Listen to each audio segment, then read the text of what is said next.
In the Power Platform Admin Center, we can see the list of known issues that Microsoft knows about, is working on, and has potentially resolved. It's a great resource. And for example, let's say that we want to look at what's going on with Dataverse, Power Apps, and Power Automate.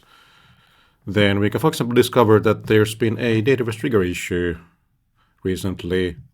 And we can, from here, know that, okay, triggers in Power Automate are not firing or are delayed. That sounds like a serious issue. So yeah, valid information to always check. Now the problem is the user interface. Let's go back to the view, and we see that all our filters have been lost when we navigate between these screens. And I kind of I hate the struggling with the user interface, so I figured there could be a better way to work with this. So I created one. We have now a custom side pane of the known issues published there, and we can then say that, okay, we are not interested in all these products. Let's, for example, only take Dataverse, Power Apps, and Power Automate. And from here, we can then see that which are the ones that fall under those, and we can then drill into details here. We can browse through this list without closing and navigating back and forth there in the UI. We can easily grab the link there. We could add this to our watch list.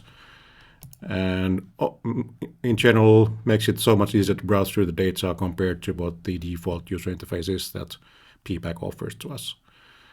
And how has this been built? Well, of course, it's been built with Vibe code. I've used Cloud Code to build this, and it is actually a Tampermonkey script. So what is that? Let's first of all go to the place where you can get this. So it's all part of my Power Bookmarklets repo on GitHub. It started with just bookmarklets, which are you don't need anything additional into your browser. You can just like go and let's see, drag these kind of links to your favorites toolbar and be running with it. But Tampermonkey scripts do a bit more. So we have here instructions on what to do. You need to install the extension for your browser. So that's something that's running here. And once you then have it and click on this, you get to a place where you see that, okay, this is the script that is going to be running therein.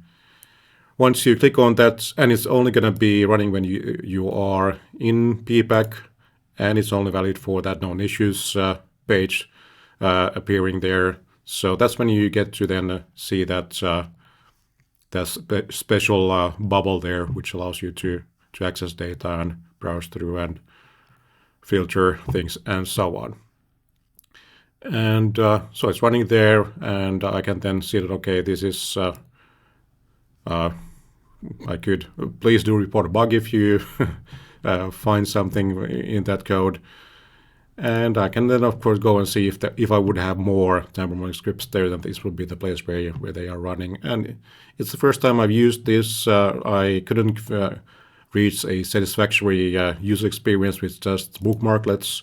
That wouldn't require anything. So Tampermonkey is a fairly credible long-term solution as a browser extension. There are risks, of course, and you need to be aware of the fact that it does inject scripts into your user interface, into what your browser sees. So pay attention, ask AI to explain the risks of it to you before applying it, and then just enjoy having a better user interface there in PPAC known issues.